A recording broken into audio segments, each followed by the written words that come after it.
Vamos a empezar con un tema que tal vez yo pensaba distingue un poco, digamos, a otras, digamos, al psicoanálisis de otras teorías. El tema de la transferencia, después vamos a ver por qué decía yo un amor a tener en cuenta.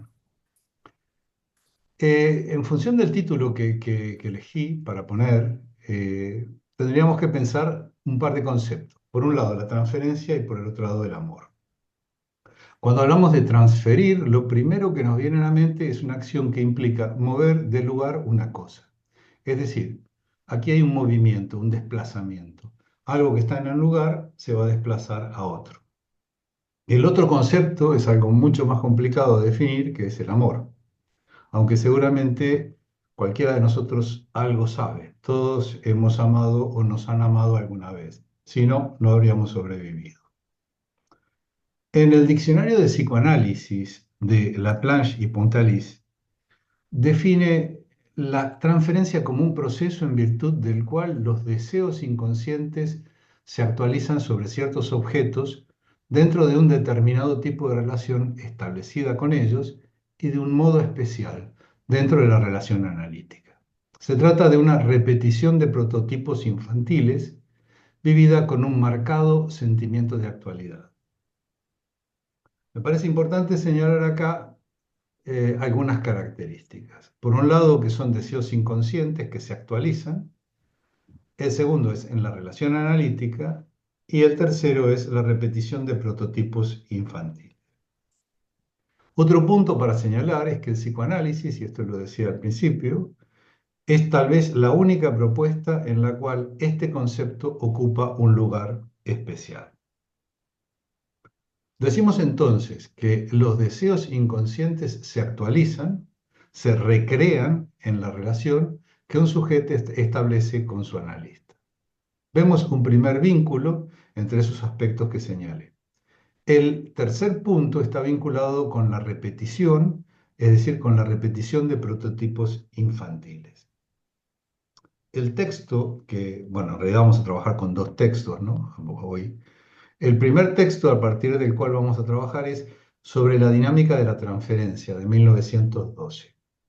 Es un texto que forma parte de los llamados trabajos sobre técnica psicoanalítica, juntamente con otro grupo de publicaciones que se llamaba Trabajos sobre metapsicología. Ya habíamos trabajado varios textos.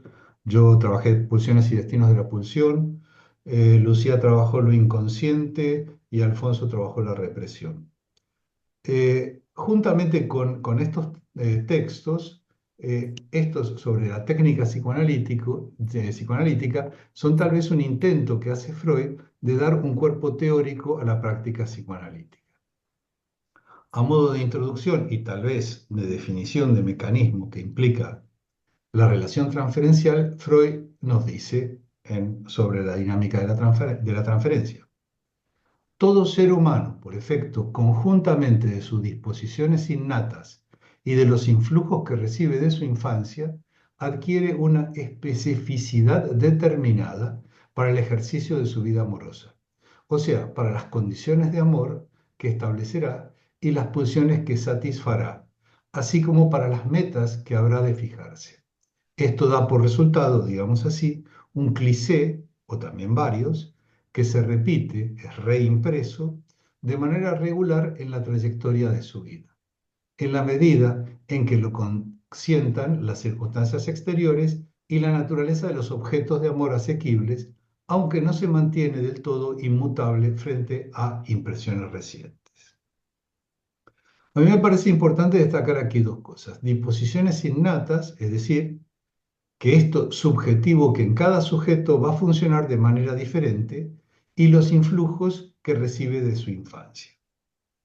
El cliché podríamos pensarlo como una modalidad específica que cada sujeto tiene en su forma de amar. Es importante destacar también que no se trata de un solo cliché, sino que pueden ser varios. Estos clichés se van a repetir a lo largo de la vida amorosa de un sujeto.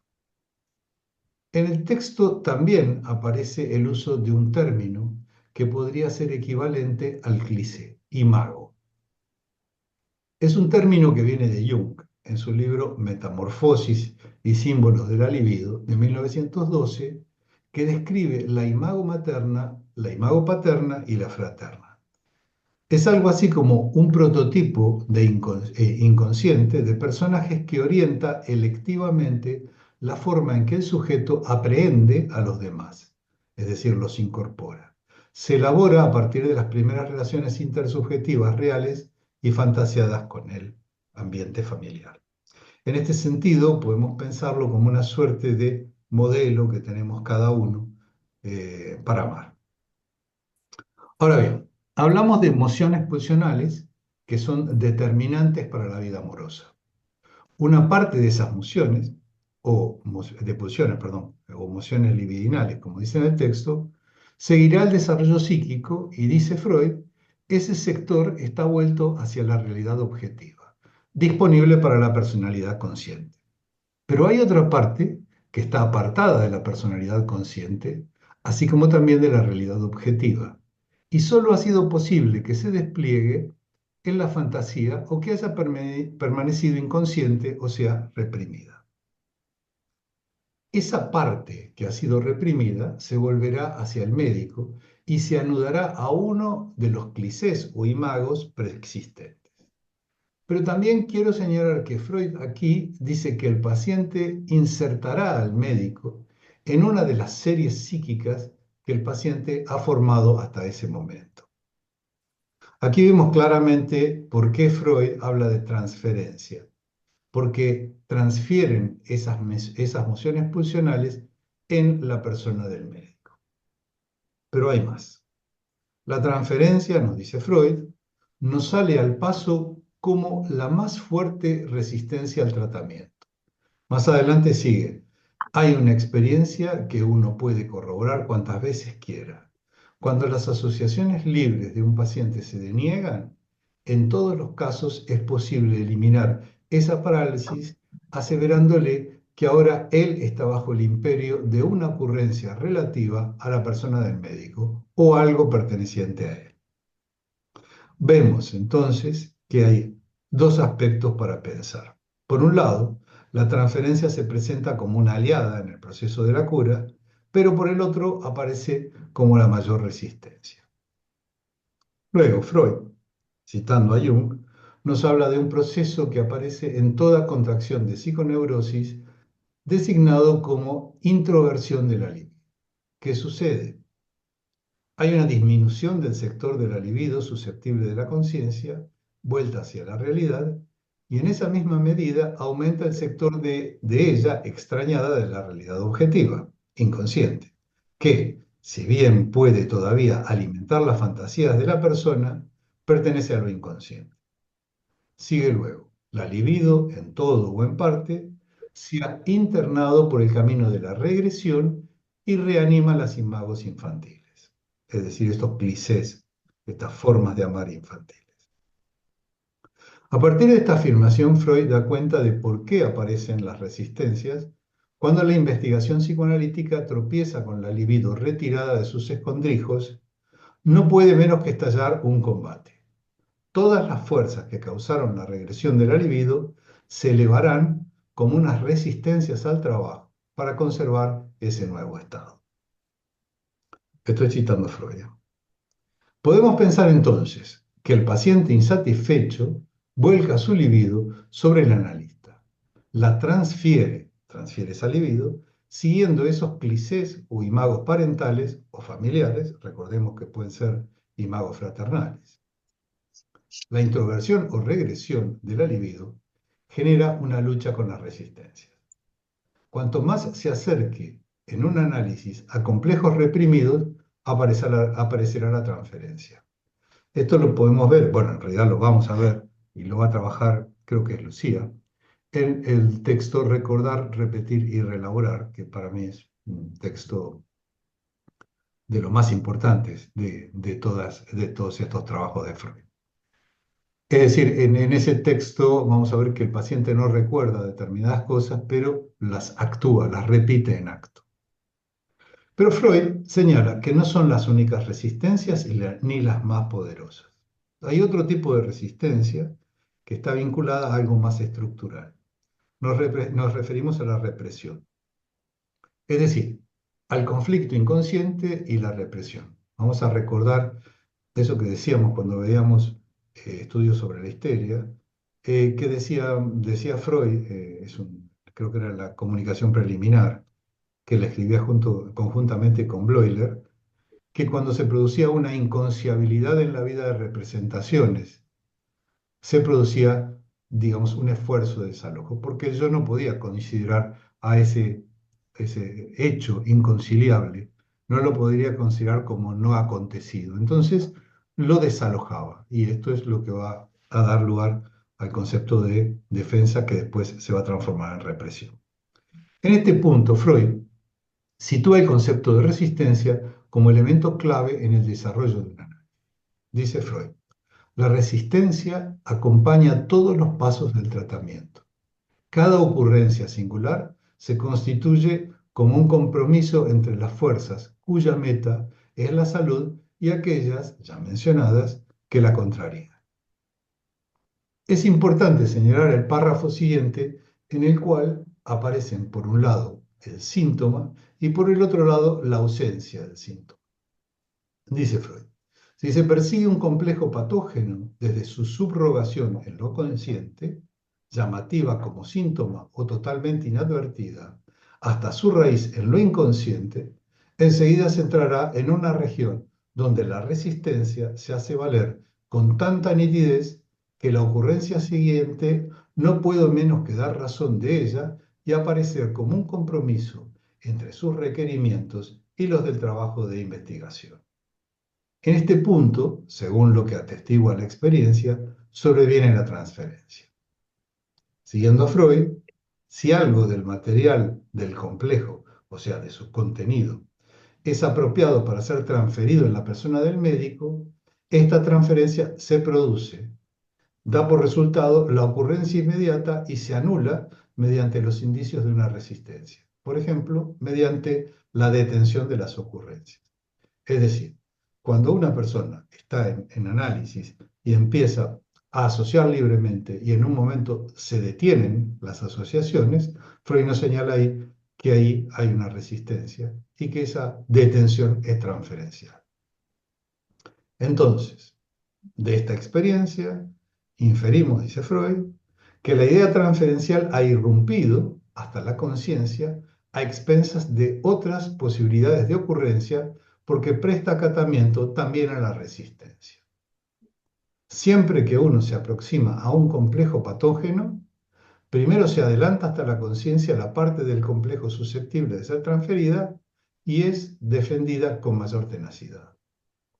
Tenemos entonces que este amor de transferencia, que es del todo ficticio, pero es genuino y pone en juego la resistencia. Y como señala Freud, se nos aparece siempre en un primer momento solo como el arma más poderoso de la resistencia y tenemos derecho a concluir que la intensidad y tenacidad de aquella son un efecto y una expresión de esta, es decir, de la resistencia.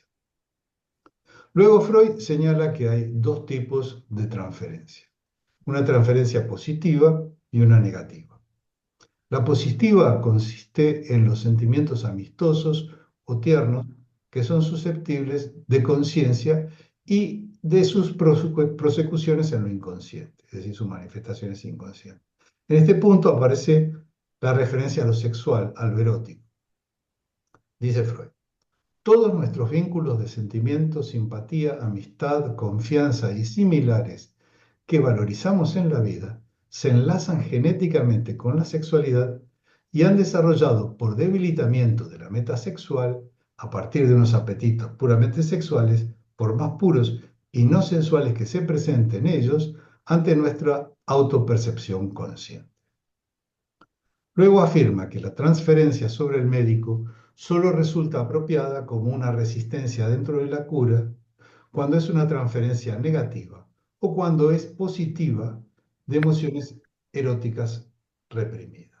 O sea, podríamos pensar que la transferencia positiva de sentimientos amistosos o tiernos, según Freud, contribuyen a la prosecución del tratamiento en tanto que la transferencia positiva que conlleva componentes eróticos y la transferencia negativa, actitud hostil, obstaculizan el tratamiento. En este espacio, que es una primera aproximación de psicoanálisis, me estoy refiriendo al seminario que estamos haciendo, segundo, hemos trabajado y seguimos trabajando y hacemos siempre referencia a los textos freudianos, pero es un poco difícil no citarlo a Lacan, porque una vez que empezamos a leer a Lacan, eh, la lectura de Freud se, se hace diferente, por decirlo de alguna forma. Lacan parte de Freud, pero hace algunas relecturas de la teoría psicoanalítica y hace aportes que, a mi juicio, son bastante interesantes. Habíamos comentado en otros encuentros que Lacan sostiene que las resistencias son del analista. No está diciendo que no haya resistencias del paciente. Lo que está señalando es el lugar del analista en lo que él llama la dirección de la cura. Es decir, el lugar del analista en un análisis. Tal vez a lo que se está refiriendo es a una posición de respuesta a la demanda o de seducción por parte del analista o de una interpretación precipitada que implicaría una ostentación de su saber y del poder. Y esto contribuye a una resistencia al proceso de la cura. Pero tenemos que tener en cuenta que, como habíamos dicho antes, no hay fórmulas aplicables de manera general y tendremos que prestar atención al caso por caso.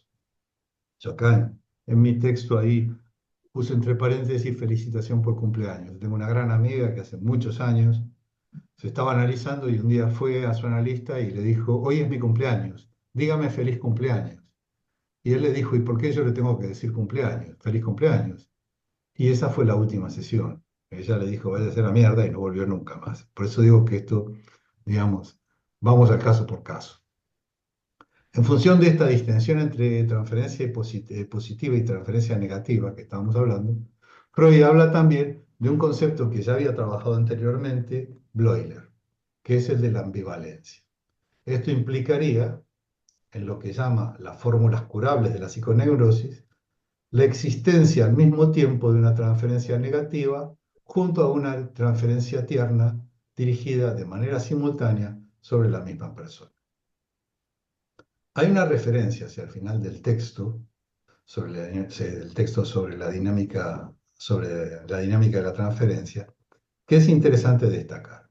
Es la reflexión que hace Freud en esa lucha entre médico y paciente en el sentido de lo intelectual y la vida pulsional, entre discernir y querer actuar, que se juega en torno al fenómeno transferencial. Y esto me remito a lo que comentaba de recordar, repetir y reelaborar, ¿no? No recordar, pero actuarlo en acto en una sesión. La última reflexión culmina con una frase muy citada en nuestro medio que dice que nadie puede ser ajusticiado in absentia o in sfin. También retomada en el texto Recordar, repetir y reelaborar. ¿Qué quiere decir esto? O cómo lo entiendo yo, mejor dicho. Que el análisis y el trabajo sobre la transferencia implican una presencia, sobre todo de la figura del analista. Es decir, que al transferirse en la figura del analista, estos recuerdos cobran vida y permitirán ser trabajados. En este punto es importante señalar que cuando hay una actitud hostil, por ejemplo, con respecto al analista, no se trata de él, sino de alguien o de alguna situación transferida en la figura del analista. En el otro texto que vamos a trabajar hoy, o que he tomado un poco como para pensar el tema de la transferencia, es un texto posterior de 1915 y que es el texto Puntualizaciones sobre el amor de transferencia. Aquí Freud va a trabajar sobre un tema muy complejo, que es cuando una paciente se enamora de un analista o del analista. Es un poco cómico también releer estos textos porque incluso en otros encuentros alguien ha comentado, bueno, posiciones un tanto machistas de Freud, ¿no? Pero claro, tenemos que pensar que estos textos fueron trabajados a principios del siglo XX, ¿no? Digo esto porque dicen que, bueno, que una frágil mujer se puede enamorar del analista. Entonces, ya esto lo hemos trabajado en otra clase que justamente di yo, que era los primeros historiales clínicos y era el historial de Anao. Y habíamos visto que Freud señala que el problema de Bleuler fue no haber podido interpretar esas transferencias. Pero esto lo señala después. En puntualizaciones, Freud señala que esta manifestación del amor de transferencia no es excepcional, sino que es inevitable. Podríamos pensar en cómo se manifiesta ese enamoramiento, en el vínculo que se establece entre un paciente hombre heterosexual y analista hombre, o entre mujer heterosexual y analista mujer. Digo esto porque en todo caso ya no podríamos pensar que tal como lo vimos en pulsiones, que lo podríamos pensar como lo vimos en pulsiones y destinos de pulsión, que hay pulsiones cuya meta es inhibida, lo que da lugar a la corriente tierra. Entonces, ese enamoramiento que puede estar vinculado no tanto a una cuestión sexual, sino a una idealización de la figura del analista. Freud distingue entre amor de transferencia y amor fuera de este encuadre analítico. Y esto nos lleva a pensar que el amor de transferencia también es genuino, pero es ficticio, como decíamos antes, porque es producto del dispositivo analítico. El error sería pensar que ese amor se basa en las cualidades del analista. Muy por el contrario, es producto de la situación analítica. Y aparece en un momento clave del tratamiento, lo que representa claramente una resistencia a la cura. ¿Cuál sería el objetivo de este enamoramiento? Evidentemente está al servicio de la resistencia. Entonces nos podríamos preguntar por qué el paciente resiste si busca la cura. Bueno, una forma de pensar las resistencias en una cura o en un tratamiento, desde Freud, ¿no? Podríamos pensar en que eso sintomático que se establece ahí, de alguna manera, digamos, ha logrado un débil equilibrio, ¿no? Lo sintomático está ahí para evitar la angustia, ¿no? Lo que pasa es que yo siempre digo que eso que evita la angustia, en alguna medida, filtra algo de la angustia. Si no, uno no recurriría a un análisis, sino diría, hay algo que aquí no cuadra, ¿no? Esa regresión que pone en riesgo ese ligero equilibrio, ante esa regresión, digamos, el yo necesita defenderse, ¿sí? Es decir, Freud, podemos pensar que esto sintomático se ha incorporado a ello. Esta es una opción, ¿no? Es decir, la primera sería que ese equilibrio produce un cierto equilibrio, siempre lo hago así, ¿no?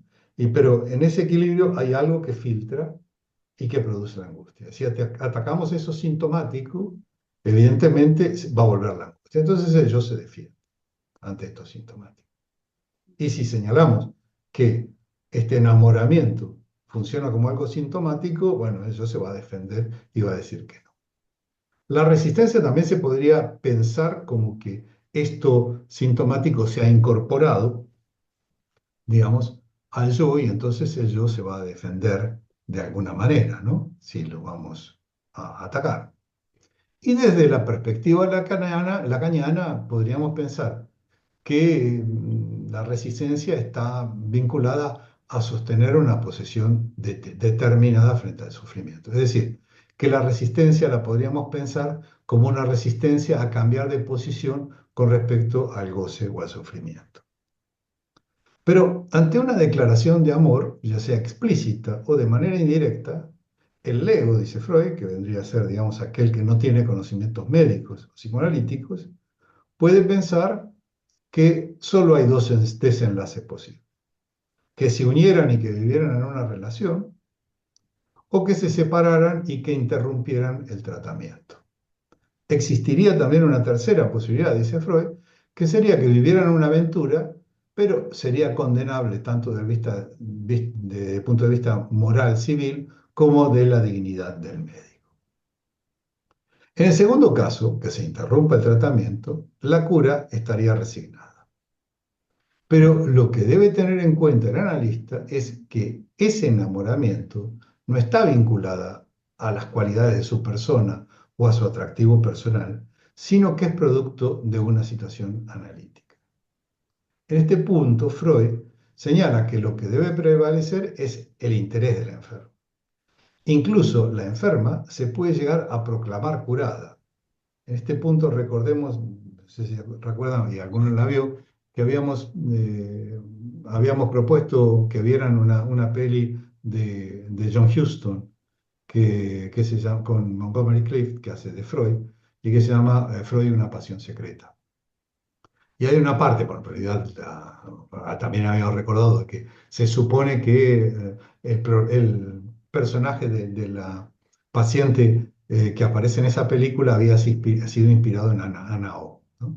Pero hay una parte donde Freud interpreta, o sea, el personaje de Freud, ¿no? Interpreta todo y al final ella le dice que está enamorada de él, una cosa así. Y entonces Montgomery Clift, o sea, Freud sería ahí, le dice, bueno, ya se ha curado de su neurosis, ahora se tiene que curar de mí. ¿Mm? Entonces, eh, insistimos con esto, que de lo que se trata es de una resistencia a la cura, y de eso no hay ninguna duda. ¿Cómo debe comportarse un analista en este caso? Dice Freud. El analista jamás tiene derecho a aceptar la ternura que se le ofrece ni responder a ella. Al contrario, debe considerar llegado el momento de abogar ante una mujer enamorada por el reclamo ético y la necesidad de la renuncia. Conseguir que abandone su apetencia y así vencer esa parte animal de su yo y que prosiga el trabajo analítico. Más adelante, señala que exhortar a la paciente a que renuncie, digamos, a ese amor y a sofocar lo pulsional y a la sublimación, dice Freud que no sería un obrar analítico, sino un obrar sin sentido. Tampoco aconseja el camino intermedio, que consiste en afirmar corresponder a los sentimientos tiernos de la paciente, esquivando los quehaceres corporales de esa ternura. Esto es importante también en la medida en que el dispositivo analítico implica una posición determinada, básicamente ética. Dice Freud, la cura tiene que ser realizada en la abstinencia. Solo que con ello no me refiero a la privación solamente corporal, ni a la privación de todo cuanto se apetece, pues quizás ningún enfermo la toleraría. Lo que quiero postular es este principio, que hay que dejar subsistir en el enfermo esta necesidad y añoranza como unas fuerzas pulsionantes de trabajo y la alteración, es decir, y que se altere esto, ¿no? Y guardarse de apaciguarlas mediante subrogado. Es que uno no podría ofrecer otra cosa que subrogados, puesto que la enferma, a consecuencia de su estado, mientras no hayan sido levantadas sus represiones, será incapaz de lograr una efectiva satisfacción. Es decir, si diera lugar a la demanda, tampoco esto la satisfaría. Más adelante también aparece algo importante. Si su cortejo de amor fuera correspondido, dice Freud, sería un gran triunfo para la paciente y una total derrota para la cura. Consentir la apetencia amorosa de la paciente es entonces tan funesto para el análisis como sofocarlo. Uno retiene la transferencia de amor, pero la trata como algo no real, como una situación por la que se atraviesa en la cura, que debe ser reorientada hacia sus orígenes inconscientes y ayudar a llevar a la conciencia lo más escondido de la vida amorosa de la enferma para así gobernar. Pero este amor de transferencia, que debemos tener en cuenta, posee características que lo distinguen del amor que surge en otros contextos. La primera, que es provocado por la situación analítica. En este sentido, podríamos decir que es un amor ficticio, que no es natural, que es creado. Yo muchas veces, digamos, señalo, uno no se analiza, no valoriza o no se enamora de su analista porque lo conoció en una reunión social. Es decir, uno idealiza o se enamora de su analista o tiene esta transferencia por la situación analítica, claramente. El segundo punto es que es empujado hacia arriba por la resistencia que gobierna esa situación. Y el tercero, todo esto lo señala Freud en este texto, carece en alto grado del miramiento por la realidad objetiva. Es menos prudente, menos cuidadoso de sus consecuencias, más ciego en la apreciación de la persona amada de lo que querríamos concederle a un enamoramiento normal. Es importante también destacar que la transferencia erótica, al igual que la transferencia negativa, son resistencias a la cura. De hecho, al no ser satisfecha la demanda de amor, puede transformarse en una actitud hostil hacia el analista. O sea que pasaríamos de una transferencia erótica a una transferencia negativa. Más o menos hasta acá es un poco lo que había pensado para esta clase. Sí, me vienen más allá de este relato con respecto a esta amiga que le dijo, dígame feliz cumpleaños, me vienen un par de cosas, de escenas a la memoria, sobre todo pensando también un poco en la presentación, en una presentación que hizo Alfonso, donde hizo referencia a una serie de televisión, la versión argentina, que se llama En Terapia. Digo esto porque también hay eh, muchas producciones eh, que se hacen en televisión, que siempre digo que tenemos que tener en cuenta de que responden a un guión, que no son en sí, digamos, casos clínicos, ¿no? Pero sí nos pueden dar lugar a pensar, a qué pensar, ¿no? Había una serie que es en los primeros años, creo que 2006, 2007, que es la segunda, en realidad, versión de esta serie que se llama In Treatment o En Terapia. La primera versión era una versión israelí, la segunda es una versión de HBO, se puede ver en HBO. Y entonces, claro, yo cuando me hablan de esa serie o cuando me dicen, me proponen de ver algún tipo de serie de esta, en general yo tengo mis resistencias a ver porque claro, yo me dedico a esto y yo digo, lo único que falta es ponerme a ver una serie donde trabajan una terapia, ¿no? Pero esa serie sí me acuerdo que la vi y me pareció muy interesante la realización de la serie. Yo no sé si la han visto, si alguien la recuerda. Pero lo que me pareció muy interesante desde el punto de vista de la realización es que en media hora prácticamente que duraba cada capítulo de esta serie, se generaba un clima, ¿no es cierto? Se desarrollaba una historia. Eso sí, desde el punto de vista psicoanalítico, el analista me parecía un desastre. Hacía todo lo que no habría que hacer el analista.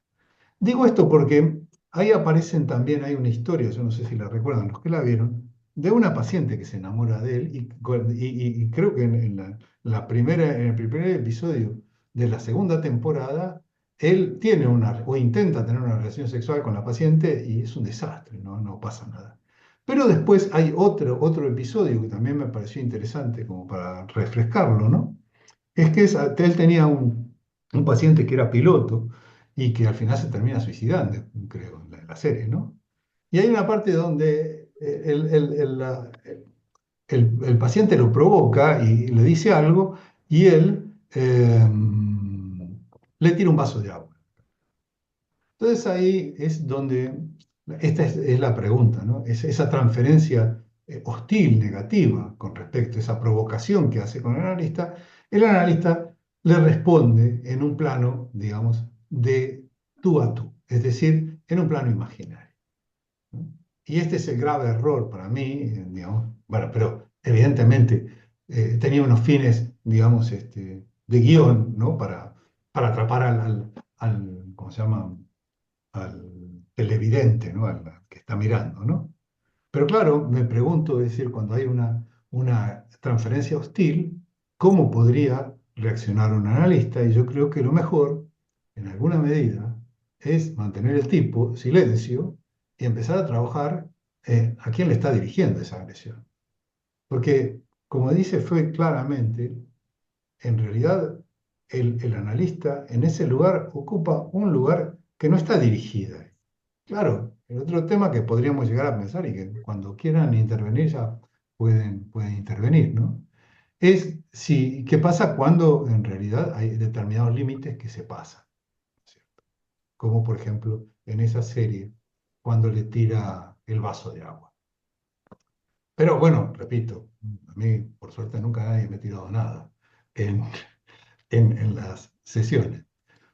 Pero es un tema. Sí, Claudia, no sé si querés decir algo. Sí, sí, sí, levanto la mano porque Sí, te escuchaba en esto y me acordaba de, creo que Lacan es el que dice, no me acuerdo textual la cita porque no lo tengo de memoria, pero dice algo así, que justamente en la transferencia no podemos convocar a los espíritus del Averno y dejarlos ir sin interrogarlos, ¿no? O rechazarlos sin interrogarlos, que pensaba en este analista que le dice a la paciente, ¿por qué te tengo que decir feliz cumpleaños? O sea, está rechazando la transferencia, ¿no? Ahí hay algo que me parece que por eso esa mujer no volvió más al tratamiento. a Es ese. como No, no, después a se siguió ese, analizando. claro, a ese, porque el problema es ese, me parece, ¿no? Que ¿qué hacemos con la transferencia? No se puede ceder, pero tampoco se puede rechazar, pero es decir, darle lugar para interrogar lo que ahí se está jugando con la persona del analista o con el lugar que ocupa esa persona en la transferencia, es algo completamente diferente. Me parece que ahí está lo interesante, ¿no? Alfonso, Sí, bueno, muy bueno Alejandro la charla y no, era simplemente, claro, el tema de la transferencia fundamental en el análisis. Has comentado distintas situaciones transferenciales, las positivas, con erotización en la transferencia, con amor de transferencia, pero una que has comentado, Alejandro, que me parece interesantísima es la que comentas con la cuestión de la idealización, el momento en que a mí esa me parece interesante también sobre el manejo de esa transferencia idealizada, es decir, el momento en, digamos, donde el analista también tiene que estar atento a su propia, a lo que siente, a su propia contratransferencia para no entrar, digamos, de alguna manera en el juego, ¿no? Porque claro, es un juego a fin de cuentas donde también está el propio, ¿no? Narcisismo del analizante y del analista. Entonces, yo creo que también en el manejo de transferencias, en qué medida, porque claro, aquí también hay distintas escuelas, ¿no? Los analistas kleinianos suelen ser como a veces muy interpretativos de la transferencia, se interpretan el aquí y ahora de la sesión y generan aspectos interpretativos, yo creo que a veces cierran un poco, ¿no? La cuestión no transferencial y claro, la transferencia en cierto modo tiene que estar, por una parte, como muy bien ahí las has explicado, Alejandro, porque por una parte hace que fluya el análisis, ¿no? Yo digo, es como el viento, ¿no? En las velas del barco, pero se puede volver en contra, puede, o sea, es complicado, ¿no? Pero en qué momento también, por otra parte, claro, hay que resolverla, ¿no? Porque creo que también está el concepto este que había por ahí de neurosis de transferencias, en qué momento se pueda resolver esa transferencia, cómo resolver, cómo interpretar, ¿no? Y en qué momento. Porque claro, en el ejemplo este que tiene del cumpleaños, si se corta, pues el paciente no vuelve, hace un acting, o sea que de alguna manera es un aspecto como muy artístico, mi opinión, ¿no? De ir en un momento dado dejando, pero hasta un punto, tampoco silencios, puntos de corte, ¿no? O sea, es realmente, yo creo que el tema de la transferencia para mí es absolutamente fascinante y bueno, y también da lugar al estilo de cada uno de los analistas, ¿no? Y quería comentar eso y sobre todo el tema que has dicho de idealización, que me parece muy, muy bueno, ¿eh? O sea que gracias Alejandro, ha estado muy, muy bien. gracias a vos. Yo en realidad creo que cuando, si se produce, digamos, un episodio donde hay una agresión clara, digamos, al analista, eh, claro, yo creo que lo peor que podría hacer, yo había pensado en algún momento también, digamos, pensar en poner el esquema lambda de Lacan, porque me parece bastante claro, ¿no? Yo no sé si se acuerdan, bueno, pasa que nos tenemos que meter en Lacan, ¿no? Pero estamos hablando, digamos, de uno a uno, en el plano imaginario, no sé si se acuerdan que era como una especie Z, el esquema Z también le llaman, ¿no? Entonces, en el plano imaginario, digamos, el discurso se daba entre dos personas y, digamos, lo simbólico estaba del otro lado, ¿no?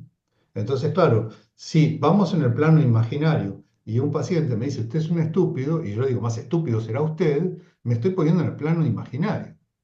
No estoy, digamos, abriendo la pregunta, parece que usted debe estar bastante enfadado conmigo, porque me está llamando estúpido, ¿no? Es decir, cuando abro la vía, como para interrogar a quién está llamando estúpido y por qué está agrediendo al analista, ¿no? Entonces, justamente de lo que se trata es de ocupar un lugar imaginario y de responder, digamos, por eso digo que vuelvo a repetir, el caso de las series de televisión pueden ser muy interesantes y pueden ser muy, muy apasionantes, pero no dejan de ser ¿cómo se llama? Un guión, ¿no es cierto? Un guión que busca, digamos, más gente que mire la serie, ¿no? Es probable, insisto con esto, que, que haya situaciones en las cuales un analista responda desde su yo y no ocupe el lugar de analista. Para eso están las supervisiones, ¿no? Para eso está el análisis personal de un analista, ¿no? Para ver cómo manejar este tipo de situaciones que pueden ser complejas. O incluso te diría también, digamos, tipos de transferencia, incluso eróticas, ¿no?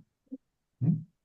Eróticas que manifiesten su enamoramiento claramente, ¿no? Y que, bueno, que sí, que es cierto que esta posición narcisista, sí, Lucía, cuando quieras, porque si no eso me enrollo y sigo.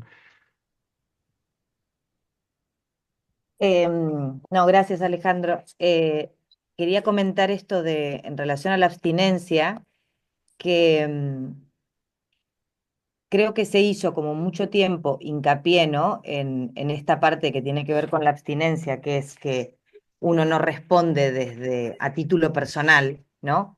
Sino que en esa función uno responde desde otro lugar. En ese sentido, uno es abstinente de no responder como mi opinión sobre lo que está diciendo, pero creo que una cosa que pasó en el psicoanálisis, que creo que hizo bastante daño y sobre todo bastante daño en la clínica misma, ¿no?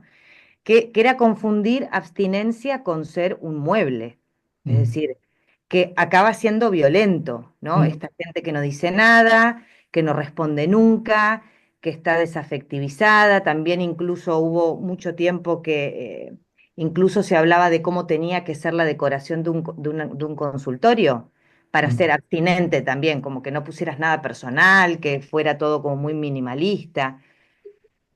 Y creo que esto, bueno, personalmente me parece que ha creado intervenciones salvajes muchas veces, Sí, sí. donde no se acoge cuando se debe acoger, porque a veces un paciente, por el lugar en el que a uno lo coloca y por la situación que está viviendo, al igual alguna vez necesita que uno le ponga la mano sobre el hombro, por ejemplo, o le pueda decir, pues sí, esto que le ha pasado está mal, o sea, sancionar cosas, no desde la opinión, sino desde el caso por caso, pero que a veces es totalmente necesario y que es Claro. hasta iatrogénico no hacerlo o quedarse callado con cara de nada, ¿no? Mm. Y esto es algo que me parece que justamente en el psicoanálisis se ha pecado mucho. Sí. Sí, Quizás lo que para pasa, diferenciarse justamente de esta cosa como más de la psicología, de tenemos que ser empáticos y ponernos en el lugar del otro y aconsejar a los pacientes. Y para claro. diferenciarse un poco de esto, creo que se abusó y se entendió mal el concepto de abstinencia. Sí, lo que pasa es que sí que a mí me parece importante esto que estabas diciendo, por ejemplo, porque yo me acuerdo que una vez atendía en un sitio donde había muchas consultas, ¿no? Y había un gestáltico enfrente de mi consulta, y cada vez que venía un paciente, una paciente se abrazaba y quedaba abrazado así, ¿viste? Y yo por dentro pensaba, no me imagino estar abrazado un rato a un paciente. Sí podría imaginar de repente que si en algún momento dado pasa algo terrible, no sé, mostrar algún gesto de acercamiento, ¿no? Está el famoso de Gestapo, ¿no se acuerdan? De Claro. esta paciente que comentaba una intervención de Lacan. Pero, claro, justamente hace poco una paciente que habitualmente no saluda con dos besos, siempre saluda hola, hola y pasa, digamos, ¿no es cierto? Y viene y me dice que murió el padre. Bueno, ya está enfermo el padre, ¿no? Y empieza a llorar y entonces le digo: "Uy, mira, lo siento mucho, mi sentido pésame, algo le dije y le di dos besos". Y para ella fue importante. Pero la pregunta es, ¿responder o no responder a la demanda en qué consiste? Porque no significa en quedarse callado, es interrogar por qué me está demandando esto. Es tratar de pensar en ese punto que implica, hay un ejemplo que sí que les podría dar que me pasó una vez hace muchos años, de un paciente que no conocía a su padre, la madre había quedado embarazada y lo había tenido a él, y él en una relación que era así sexual nada más, con una amiga con derecho a roce, la deja embarazada. Y entonces me pregunté, y él quería que ella aborte, y ella no quería. Entonces me preguntó si tenía hijos. Yo le dije que no, no que no. Le dije que no le iba a contestar. Entonces me pregunta por qué no le voy a contestar. Digo, porque ya sea que tenga hijos o que no tenga hijos, va a influir en lo que pienses y en la decisión que tomes. Entonces no me parece una información relevante. Y puede ser que otro paciente me pregunta si tengo o no tengo hijos, le contesto. No es cierto. O qué sé yo, que me diga si soy argentino. Y creo que decir que no con este acento. Tessy, no sé si querías, había levantado la mano. Bueno, nada, decir que muchas gracias, Alejandro, que me ha parecido interesantísimo recordar el ABC de la transferencia, ¿no? Y, y no, una de las cuestiones que quería comentar, ya lo has dicho, el Gestapo, o Mm. sea, como, bueno, supongo que lo tienen claro, ¿no? Cómo Lacan le hace una caricia a una mujer que estaba hablando de la Gestapo y de cómo se angustiaba cada día a las 5 de la mañana y no podía dormir porque era la llegada, ella era judía, de los Gestapos en París, y Lacan le acaricia la mejilla y le dice, ella asocia con el gesto en la piel, Gestapo en francés, ¿no?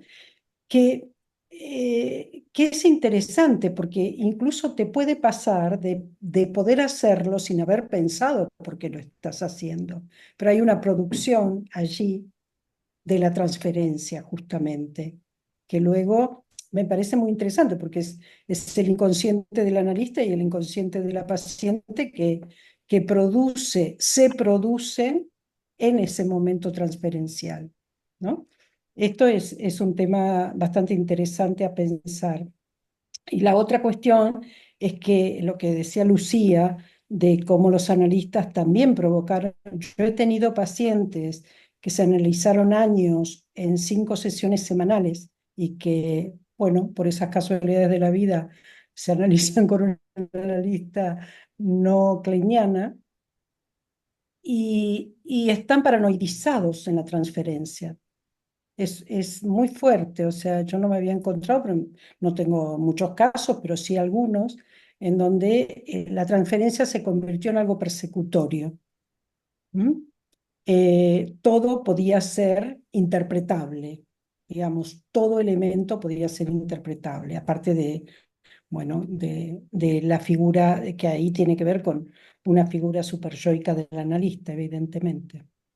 Sí, sí, sí, claro. Eso, para aportar también, y sí, la particularidad es en cada momento, pero me interesa esa producción que la transferencia produce en uno y otro, ¿no? Como en el caso que comentabas de Lacan. Mm. Sí, Claudia. Sí, bueno, qué interesante todo lo que se va dando, porque realmente este tema es un tema nodal en una cura Exacto. analítica. Y aparte depende cómo cada quien entienda la transferencia y el manejo de la transferencia, es cómo se va a conducir ese tratamiento, ¿no? Y yo creo que así como hubo lecturas fragmentadas de la obra de Freud, también hubo lecturas fragmentadas de la obra de Lacan que llevaron a estos digamos, malos entendidos, y si quieren, incluso, como decía Lucía, que le ha hecho mucho mal al psicoanálisis, porque había como una cuestión imaginaria que ir a un analista era encontrarse con alguien que no iba a decir nada, que iba a tener sesiones de 5 minutos, en donde el analista no iba a decir ni siquiera hola y tampoco chau, y eso solamente lo podían soportar aquellos, digamos, identificados a Lacan, Tal Mm. cual. porque si no era imposible, o sea, Ujú. teniendo presente que para que un análisis tenga lugar es necesario que un discurso se despliegue, ¿no? Así es. Que eso, digamos, justamente que la transferencia, ese vínculo primero y necesario que se tiene que establecer para que un análisis tenga lugar, condición necesaria, es justamente, podría decir, el escenario propicio para que todas estas cuestiones que explicó Alejandro muy criteriosamente y muy rigurosamente, de cómo se juega lo pulsional, cómo se juega lo sexual, cómo se juegan Ujú. los goces de cada quien en esa escena, con un lugar que es el lugar del analista, que es conveniente que el analista sea lo más maleable posible, digamos, como una plastilina que se vaya acomodando a la situación puntual que se va presentando en cada momento en el análisis, porque es desde ahí desde donde se puede después producir alguna lectura, ¿no? Bueno, Ujú. esto quería agregar. Lo que pasa es que me viene a la mente, digamos, un monólogo de un cómico uruguayo que se llama Leo Maslía y que hace psicoanalista, ¿no? Y entonces él dice, porque ser neutral no es tener esa cara de orto, ¿viste? Y no hablar nunca. Y es algo que es cierto, ¿no? Es decir, no responder a la demanda no significa no abrir la boca, ¿no es cierto? Ah, Y no intervenir, digamos, ¿no? Y poner cara de póker. Ojo, que no quiere decir que haya momentos donde uno tiene que poner cara de póker y tiene que ujú. hacer un silencio, ¿no? ¿Por qué? Porque el silencio permite también que el analizante se escuche, digamos, ¿no? Ah, Que escuche lo que está diciendo. ¿M? Por lo cual, este tema, digamos, porque si no tenemos otra opción, que sería, me acuerdo la de Jorge Belinsky, que no sé si alguno de ustedes lo conoció, que fue un psicoanalista argentino, para mí entrañable, ¿no? Y Jorge decía, eh, bueno, pará, porque si no voy a hablar yo y te vas a perder, digamos, un montón de dinero, ¿eh? Eso le decía Jorge, pero yo creo que esto lo hacía a propósito como para impulsarlo a que la persona se empezara a hablar, empezara a poner en juego lo que quería decir. Pero vuelvo a insistir con esto, es decir, eh, hay determinadas cosas que evidentemente es bueno que el analizante no las sepa, que están vinculados con la privacidad de cada analista, ¿no? Y hay otras que uno puede, qué sé yo, puede decirlas, ¿no? Qué sé yo, ahora, por ejemplo, yo que le decía a Claudia que dentro de poco me voy a ir a Argentina. ¿Y qué le voy a decir? 15 días no atiendo. No le puedo decir que voy a Argentina, pregunto, ¿no? Es más, sobre todo en la medida en que hay algunos pacientes que tengo que cambiar la hora porque voy a atender online. Entonces, si tengo un paciente a las 10 de la mañana, me tengo que atender a las 5. No voy a atender a las 5 de la mañana, queda claro. Entonces tengo que buscar un punto, digamos, que pueda, eso sí lo ven. Silvina, Hola, me he perdido un buen trozo, muy a pesar mío, pero bueno, por lo menos he llegado a escuchar todas estas cuestiones y que ahora que estabas diciendo esto, dos cositas quería agregar. Esto que dices, claro, tienes que decirles me voy a Argentina o me voy, no sé, pero también esta cuestión va de lo que puedan saber del analista con el lugar donde uno atiende. No es lo mismo pasar consulta en el pleno centro de Barcelona que pasar consulta en un pueblo donde después de 20 años, y a mí me ocurre, la gente me conoce. claro, Y la gente sabe algo de mí a pesar de que yo, bueno, me muevo sigilosamente por determinados lugares sí, otros no.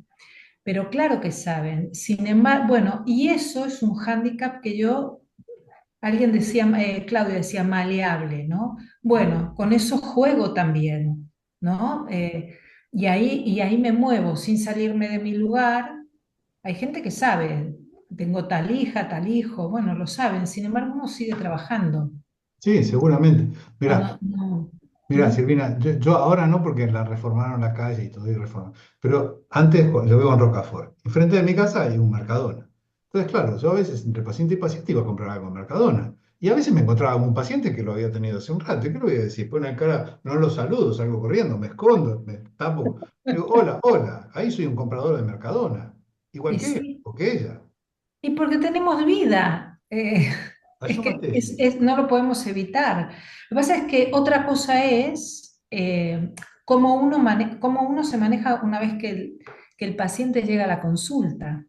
Uno no está ocupándose de hablar de la vida personal, de que lo que compraste en el Mercadona el otro día, cogiste las ofertas, no sé qué, no sé cuánto. No Bueno, le toca igual, esto, ¿no? está bien, igual puede ser que haya algún comentario y que uno pueda contestar a ese comentario. Sí, Pero esto sería un poco lo que decía Lucía, el tema de las interpretaciones de todo lo que interpreta, todo lo que hace es interpretable. Entonces, vamos a poner un ejemplo. En realidad, muchas veces, y esto nos ha pasado a muchos analistas, de que el paciente llega tarde. Y entonces me dice, ay, lo siento, disculpa. ¿No? Entonces yo le digo, bueno, en realidad te tienes que pedir disculpas a ti mismo. Pues la sesión va a terminar cuando tenga que terminar. El que pierde sesión eres tú, no yo.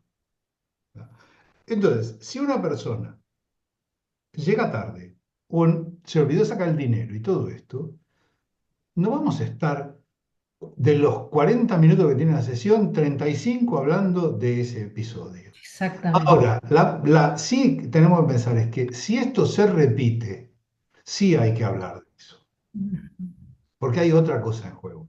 Exacto. ¿Entiendes? Pero si un paciente no viene o porque le duele la cabeza, porque tiene, y pues si tiene fiebre, yo les pregunto, ¿alguno de ustedes no le ha pasado que se ha ido a dormir bien y a la mañana siguiente se levanta con fiebre?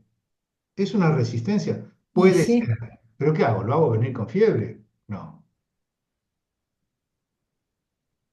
Es decir, va un poco por ahí la reflexión. Lo que pasa es que sí que hay un punto donde creo que parecería ser como que hay como una especie de religión, digamos, ¿no es cierto? De qué es lo que uno tiene que hacer y lo tiene que hacer a rajatabla. Y este es el punto donde hay algunos analistas que no abren ni la boca, ni dicen ni sí, ni no. El ejemplo que puedo dar también, una vez que pedí un analista para mi sobrino, que su dificultad era hablar, y entonces consigo un analista en Italia, y lo abre el analista, y claro, él empieza a hablar, ¿no? Con dificultades, y el tipo callado. Primera sesión, primera entrevista, tipo callado. Y entonces él se calla un poco porque se inhibe, ¿no? Se corta. Y el tipo dice, siga, siga. Y entonces, claro, después de que terminó su presentación, porque ni siquiera fue una entrevista, me manda un mensaje angustiado diciendo, mira, fue el peor momento de mi vida. Porque claro, lo que le cuesta hablar es a él y a un tipo que no conoce va y lo hace hablar durante todo el tiempo. Entonces yo lo que le dije es, llamarlo por teléfono, mandarle un mensaje y decirle que no va más. Porque yo puedo entender que un analista no abra la boca en una sesión particular, pero en una primera entrevista, donde tiene que conocer a la persona, a ver qué es lo que le pasa, diría hasta agresivo. Y como a él se sintió mal, el tipo lo que le contestó es que había funcionado, porque algo lo había movilizado. No volvió nunca más. Después conseguimos otro analista que funcionó muy bien, ¿no? Alfonso, Sí, es muy interesante todo el debate que estamos teniendo. Es que yo creo que también se ha comentado, ¿no? Entre todas las intervenciones, la cuestión es la plasticidad nuestra como analistas y en nuestro trayecto como analistas también la transformación que tenemos. No es lo mismo cuando empiezas a trabajar que después. Quiero decir que Tampoco es igual en un contexto, en un momento dado, del momento vital que está atravesando un analizante, un paciente, nuestra posición como analista, como muy bien comentas, Alejandro, cuando te están comentando algo emotivo, cuando un paciente te dice, como me ha pasado a mí, mire usted, vengo y me acaban de hacer un diagnóstico de un cáncer de próstata, por poner un ejemplo que me pasó una vez y se te echa a llorar el analizante en ese momento. A mí me parecería una monstruosidad no tener la posición, ¿no? de lejanía, de silencio, porque a fin de cuentas somos personas y somos humanos, ¿no? Yo creo que es verdad que hay un espacio, es cierto, donde también la persona que está en análisis, de alguna manera, hay que jugar un poco con eso, ¿no? Como decía Silvia, claro, no es lo mismo si vives en un sitio pequeño que te vas a encontrar, tampoco te vas a estar escondiendo de las personas, ¿no? En los que encuentras.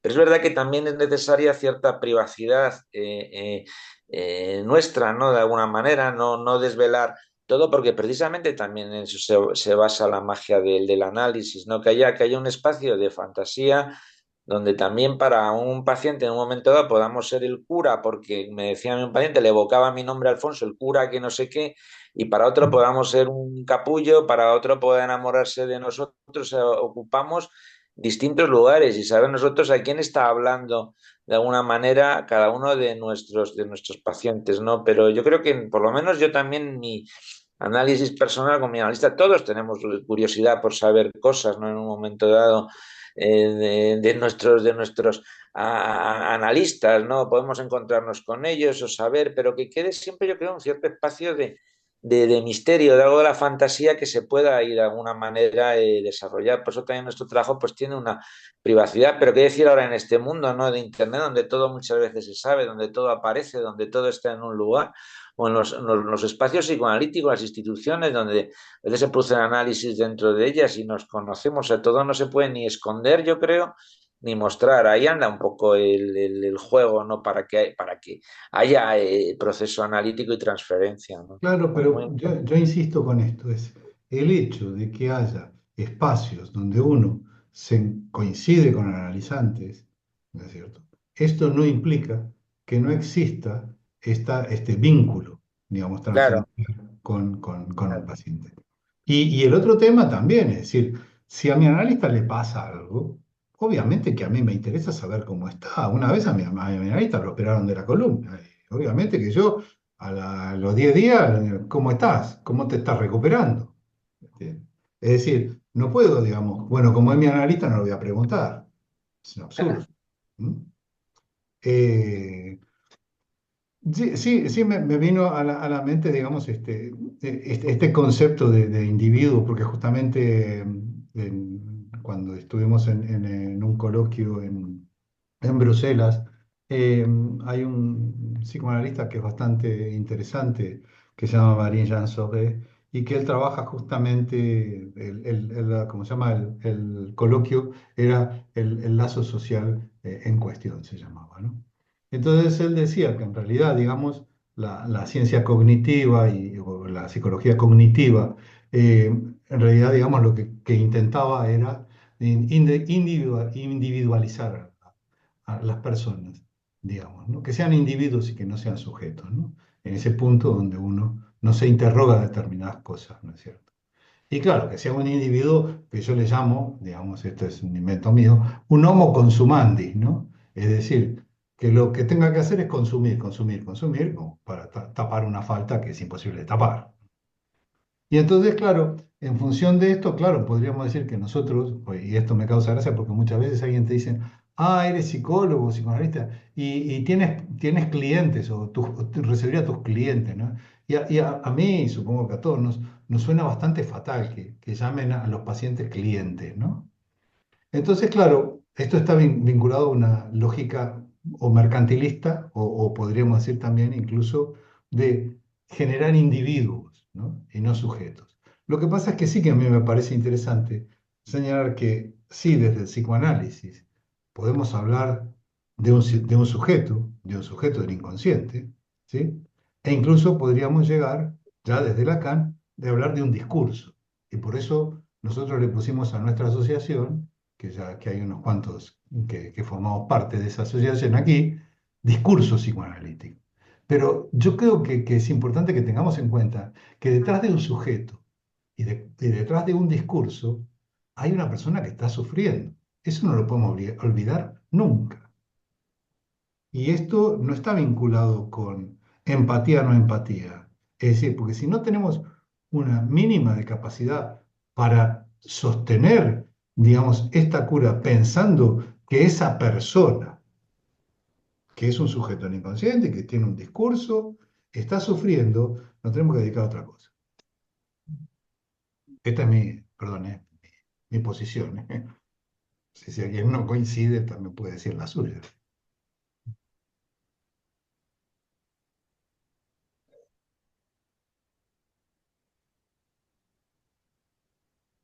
¿Alguien más quiere comentar algo? Tenemos rato, es un rato, ¿eh? Tenemos tiempo. Silvina. Ya que hay tiempo. Sí, sí, sí. Estaba pensando, ¿no? En todo esto que estábamos hablando y pensaba ahora en la actualidad que usamos el WhatsApp. Yo me imagino que a vosotros también os pasará que con los analizantes también se utiliza el WhatsApp. Entonces, claro, ahí también se juega algo, ¿no? Y cuando ahora decíamos o no decir nada o cómo situarse y demás, que no es lo mismo que el lugar del analista y el deseo del analista y son cosas diferentes. Por ejemplo, un analizante me escribe la semana pasada, Silvina, por la noche, Silvina, mañana, lo siento, pero no podré ir a la consulta, ha muerto mi abuelo y Te recuerdo que estamos grabando, ¿eh? Digo por si. Ah, bueno, Yo después tengo que cortarlo. bueno, solo esto. Mm. Sí, es verdad, no lo había. Pero, claro, en ese momento, ¿qué es lo que uno hace? Y no es la primera vez que me ocurre, ¿eh? Ahora os voy a contar que sí que puedo hablar de otra cosa. Pero en ese momento yo mandé un audio. Mm. Es decir, que me pareció que lo que tocaba era la voz, que no era lo mismo que enviar un mensaje, ¿no? Bueno, de condolencias, como decías tú, Alejandro, y también me ha pasado hace unos cuantos años de acompañar a una analizante también con un diagnóstico, estaba en análisis y viene un día con un diagnóstico grave. Y la acompañé hasta el final de su vida. Y en los últimos días, una familiar me escribió para decirme que, bueno, que la iban a desconectar. Yo me acerqué a la clínica, me acerqué al hospital a despedirme de mi paciente. ¿Te parece? Esto podría tener que ver más con una marca del caso, si se quiere, ¿no? Lo podríamos llevar por ahí. Pero sí, me acerqué Sí, y despedí. y me parece, yo hubiese hecho lo mismo. Yo estaba pensando que yo fui a visitar a una paciente al sanatorio porque le habían hecho una histerectomía. No es una operación cualquiera, es Mm, una operación eh, que tiene efectos simbólicos importantes, ¿no? mm. Y entonces, bueno, y esta mujer estaba sola porque no era de aquí, y entonces la fui a saludar, la fui a visitar en el proceso de recuperación. Y no me parece que sea no psicoanalítico el hecho de poder, digamos, estar presente en una situación complicada, ¿eh? Incluso diríamos que también podríamos pensar, ¿no? ¿Qué pasa si se muere la pareja o el marido o la mujer de un paciente? Si uno iría, digamos, ¿cómo se llama? Al, al entierro o al velatorio. ¿Por qué no? La pregunta es, ¿no? Bueno, volviendo a esta paciente que os decía, se traslada de ciudad y ella no se podía trasladar y fui yo quien me trasladé a hacer una sesión caminando por el bulevar del nuevo pueblo donde vivía y nos Mm. sentamos a tomar una tónica, hicimos la sesión en la calle, ¿no? Es la misma paciente que acompañé hasta el final. Sí, sí. Bueno, también eso de hacer una sesión, digamos, en sitios que tal vez no son Los, los que uno hace habitualmente también se pueden hacer. De hecho, bueno, el hecho de hacer sesiones online también, digamos, no está vinculado a eso. Lo que pasa es que sí que insisto con esto, es que no es lo mismo, digamos, hacer una sesión online que hacer una sesión presencial. Yo Sí, creo que tiene que haber una cierta presencialidad. Si no se puede ir todas las semanas, digamos, yo todos los pacientes que atiendo online son pacientes o que han venido, o sea, nunca he tenido un paciente que no ha tenido una sesión presencial. Es decir, no ofrezco, digamos, psicoanálisis online con gente que no he visto nunca, o que está sí. del otro lado, o la gente que atiende, por ejemplo, gente que está en Argentina. Solamente tuve un caso que, bueno, que vivía en Italia, pero bueno, vive en Italia el paciente, pero cuando fui a Madrid y él coincidió con Madrid, tuve una sesión presencial y después vino una vez a Barcelona y tuve una sesión presencial, ¿no? Es un tema también complejo. Claudia, Sí, ay, ahora me olvidé, estaba pensando en lo que decía Silvina, que ahí me... No, esta cuestión de que, bueno, justamente lo que se trata, a diferencia de los individuos y los sujetos, es que la clínica psicoanalítica es del caso por caso. Entonces, cada vez y en cada caso hay que pensar qué es conveniente, qué no, en qué cuestiones conviene tomar una posición, en cuál otra, respecto de esto que estamos hablando, ¿no? De cuando uno hace alguna intervención excepcional con un paciente, que no la haría con cualquiera, que tiene que ver con el lugar que ocupa en la transferencia, que tiene que ver con el lazo transferencial. Ahora pensaba esto de los pacientes, yo por ejemplo he atendido pacientes que no he visto nunca presencialmente, pero que venía ya, digamos, de alguna manera establecida una transferencia. Y que, por ejemplo, decían, bueno, pero yo que te llamo, sé que estás allá, sé que va a ser online, pero porque por tal razón, quiero que sea con vos, ¿no? Entonces, esos casos por ahí los evaluaba porque también pensando esto del rechazo de la transferencia, es decir, si algo que uno ha hecho, si algo que uno ha escrito, si algo que uno ha dicho ha provocado en alguien ese, diría así, ese deseo de llevar adelante un análisis con uno, eh, no es lo mismo que aquel que llama por llamar, porque te vi en una cartilla de, ¿no? de acá, sino que algo y que pueden dar cuenta de ese algo que hace que sea con uno y que quizás no sea con otro.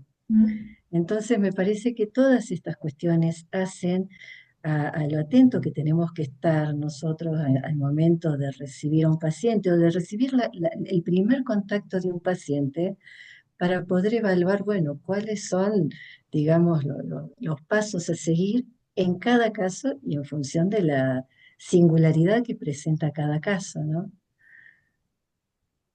sí, sí, totalmente de acuerdo. Eh, que justamente, digamos, es para mí la diferencia esencial entre, digamos, una posición psicoanalítica y otras, digamos, no tenemos manuales, ¿no? No tenemos Claro. manuales como para clasificar y etiquetar la semana pasada, el viernes, estuvimos en Madrid presentando la revista Trauma y entonces Marcelo habló de un caso de un niño. Entonces alguien levantó la mano y dijo, ¿qué diagnóstico le da a usted? Porque aparte fue muy cómico, porque primero le dijeron doctor y después le dijeron profesor. Digo, y lo bautizaron varias veces a Marcelo. Y entonces él dijo, bueno, yo tengo una hipótesis, pero yo preferiría no definir qué es, porque, claro, en alguna instancia, y esto creo que también lo hemos hablado en otro momento, ¿no? De los diagnósticos eh, conllevan riesgos, ¿no? Riesgo primero de etiquetar desde el analista al paciente, ¿no? Entonces, fuerzo la variable para que me dé un neurótico obsesivo, un histérico, incluso porque a veces hay demandas, ¿no? Bueno, dime, ¿qué tengo? ¿Cómo lo ves? Hay demandas de ese estilo, ¿no? Entonces ahí la pregunta es, bueno, ¿y cómo hacemos con esta demanda? Porque esta demanda está vinculado es te estoy queriendo mucho y entonces quiero que me digas, porque quiero que me demuestres tu amor diciéndome, digamos, que te has preocupado y que has pensado en mi caso. Y hay una de las cosas que yo comento es que cuando yo no era analista y me analizaba, cuando salía de sesión y volvía a la semana siguiente, pensaba, ¿se acordará de lo que dije? ¿Me tendrá en cuenta? ¿Habrá pensado en todo esto?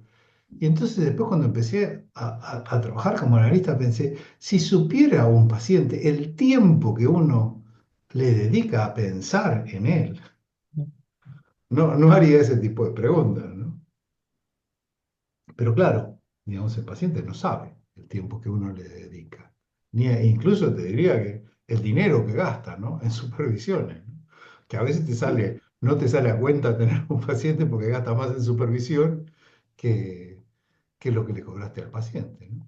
Pero Mm. bueno, a mí me parece eh, que es una práctica, que es si quieren decirle profesión, no sé cómo quieran llamarle, porque también hay otros temas, ¿no? Que hay gente que no quiere decir que es psicoanalista, dicen que yo practico el psicoanálisis, pero bueno, para gustos colores, dice el dicho, ¿no? Eh, no sé si tienen alguna pregunta más o algún comentario. Bueno, yo se me ocurría, Alejandro, esto que has dicho del diagnóstico que pasó efectivamente en Madrid con... Y yo es que creo que nosotros navegamos los analistas en... Parecería casi contracorriente, porque lo que efectivamente últimamente está sucediendo en las personas que acuden es la petición de un diagnóstico, ¿no? Entonces, el movernos a mí a veces, bueno, pues tiene uno que salir, decir, bueno, le podemos hablar de que está sufriendo, pero no a las etiquetas, o sea, pero es verdad que lo que prima, lo que circula en el discurso social, biologicista, psicológico, médico, es el diagnóstico, es salir de diagnosticado. Entonces, lo que sucedió, claro, el otro día en el Ateneo, ¿no? En Madrid fue interesante, ¿no? Porque es la pregunta a la que nosotros no podemos responder. Y claro, eso genera también una sorpresa en los medios que no están habituados a lo analítico, ¿no? Porque algunos ya vienen incluso diagnosticados, ¿no? A vernos. Y ahí yo creo que es el punto donde, claro, es salir del discurso médico, salir de, que nos coloquen en el lugar del psicólogo clínico, del médico o de otra situación que podamos estar teniendo por nuestras titulaciones o por lo que sea. A fin de cuentas somos psicoanalistas y ahí no podemos dar un diagnóstico, no podemos Lo responder que a eso. pasa, lo que pasa también ahí, Alfonso, me parece que justamente tiene que ver con la diferencia de un discurso con el otro, en donde el psicoanálisis apuesta a dejar abierta la pregunta y otras disciplinas cierran la pregunta con el diagnóstico. Entonces, el paciente cuando se le da un diagnóstico, abrocha, produce como Totalmente, un sentido a eso que le pasa y eso primero cierra la pregunta, total. obtura la Lo pregunta tranquiliza. Lo y por otro tranquiliza, es lado cierto. lo desresponsabiliza, Sí, porque Totalmente. entonces lo que pasa es que entonces esto que me pasa o este sufrimiento que tengo es porque soy TOC, soy TDA, soy TH, y se pero pierde ahí la... no solo eso, sino que de repente, más allá de esta premura, ¿no es cierto?, que tienen, digamos, al menos en la seguridad social, ¿no? De que Totalmente. le cuentan, digamos, que está deprimido, etc. Entonces, en 2 minutos le diagnostican depresión, bueno, 10 como mucho, ¿no? Una depresión y le dan un ansiolítico y un antidepresivo, ¿no? Entonces esa persona sale con la receta y se va rápido a la farmacia, se va en alguna medida un poco más tranquilizada, ¿no? Porque bueno, ya sabe que tiene, por lo peor que le puede pasar a una persona es no saber qué tiene, ¿no? Y aparte otras casas, pone cara de depresivo, porque el médico le dijo que es depresivo, que tiene una depresión. Entonces, viste, sale y se me dan los antidepresivos, con cara de deprimido. Pero luego mira en internet, ve lo que es la depresión y entonces se va identificando cada vez más ese proceso, lo cual vienen cerrados y es otro tema que tendremos que tratar, o sea, es desanudar eso, como dice Claudia, porque están ya atrapados en ese nudo. Aquí también habría que hacer una salvedad, y claro, siempre es el caso por caso, ¿no? ¿Qué Sí, pasa con la clínica infantil y las etiquetas y las siglas? Que aquí hay otra cuestión, bueno, que hoy no va a dar tiempo porque sería para hablar. Hay, la cuestión de la transferencia en la clínica infantil daría para 2 horas más, ¿no? Pero a veces un diagnóstico en un momento determinado permite trabajar. sí. A veces bien, ¿no? A veces, bueno, sí. Entonces ya sabemos que somos del colectivo TDAH y no sé qué. Bueno, aquí podríamos hablar mucho, ¿no? Pero a veces es la única manera de trabajar con un niño y después de darle vuelta, porque tal vez esa etiqueta con la que vienen, bueno, uno la puede transcribir en lápiz, ¿no? En la infancia los diagnósticos, ¿no? Se escriben con lápiz para después darle una vuelta y poder decir otra cosa o cambiar la mirada hacia el niño. Y Claro, aquí, bueno, pero aquí transferencialmente hay mucha faena en la cuestión. lo que pasa es que, claro, que volvemos a un punto y que esto está vinculado con la transferencia, ¿no? Porque el año pasado en Madrid tuvimos un coloquio de la Fundación Open, y el título del coloquio era Angustia y depresión en la clínica contemporánea, psicoanalítica contemporánea. Entonces hubo algunas voces, digamos, que estaban en contra de llamar depresión, porque la depresión para el psicoanálisis no existe, pero ¿qué estás diciendo? ¿Por qué dicen depresión? Claro, pero entonces yo, el planteo que hacía es, bueno, entonces, si yo le digo, viene un paciente y me dice, yo tengo depresión, a mí me diagnosticaron depresión, que le digo, no, la depresión no existe. ¿Qué efecto tiene Claro. eso? Entonces, ¿No? Es diferente decirle, ah, sí, ah, pues, claro, bueno, a ver, ¿qué cuénteme quiere decir con o eso? cuéntame cómo es esto de la depresión. Vamos a tratar de pensar, ¿no es cierto? Y hay un ejemplo que doy, que yo lo puedo dar porque fue hace muchos años, lo puedo decir. Hace muchos años, viene un paciente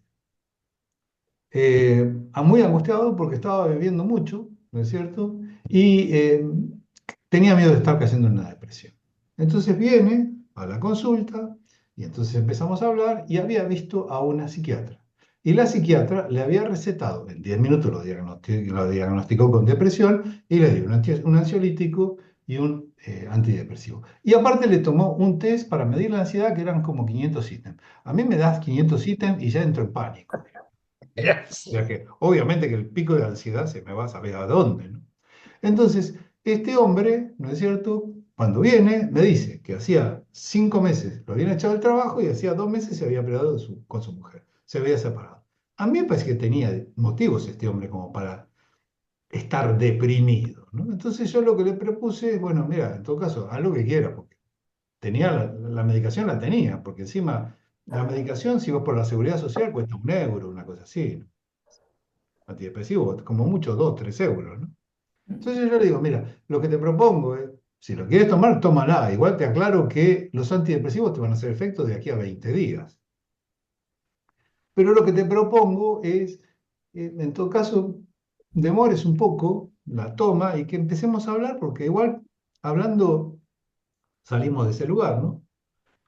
Entonces él me hizo caso y fue de nuevo a ver a la psiquiatra que le tenía que dar los resultados del test de ansiedad de 500 ítems, que debe haber dado bastante alto, supongo.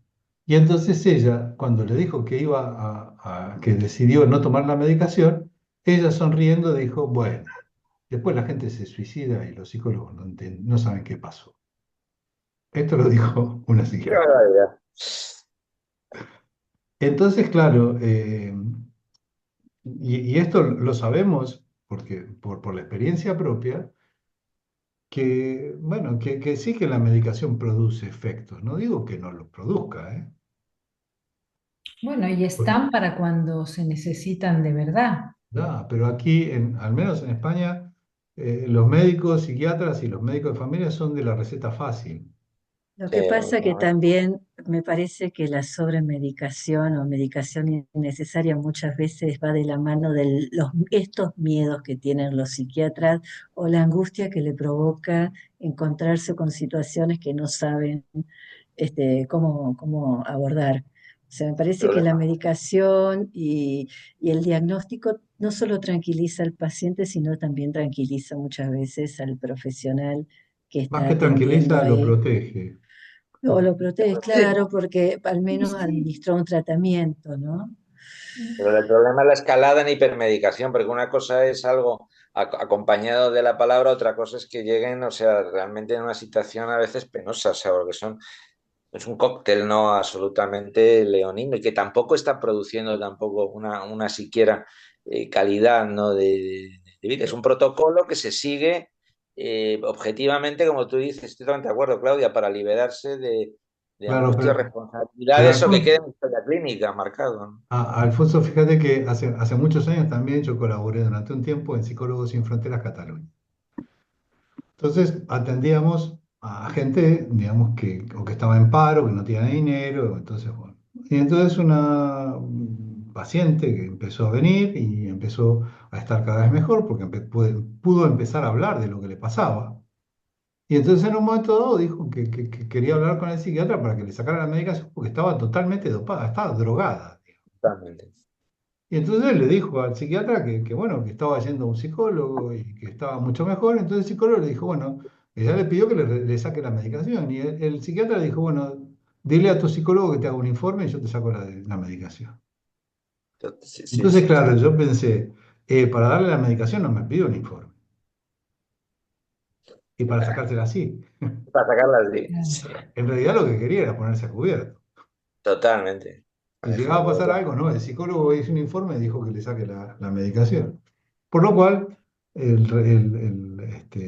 también es cierto que un psiquiatra o un médico incluso atiende un mogollón de pacientes por día. Sí, No, no es eso que, no es totalmente. que Sí, sí. atiende 5 pacientes por día. No, no, no, no.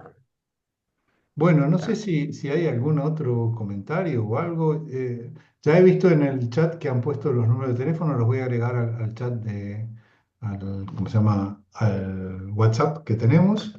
Y nos vemos el 22 que va a presentar, dígame, que ya no me acuerdo. Alfonso. sí, perfecto. Alfonso nos va a hablar de duelo y melancolía, otro de los escritos que podríamos considerar de los escritos esenciales del psicoanálisis, ¿no? De este intento que decía que tuvo Freud de dar un cuerpo teórico, ¿no? Y que me parece un texto largo, complejo e interesante. Muy bien. Así que bueno, Alfonso, te doy la posta para dentro de 15 días. Gracias, Alejandro. Aclaro una cosa, a la gente nueva en el chat pueden preguntar, pueden comentar lo que quieran, ¿eh? Esta es la idea. Genial, gracias. Gracias. Buena quincena y nos vemos el 22. Gracias, hasta la Abrazo. próxima. Buenas Hasta noches. pronto. Hasta Hasta la luego. Próxima. Adiós. Adiós.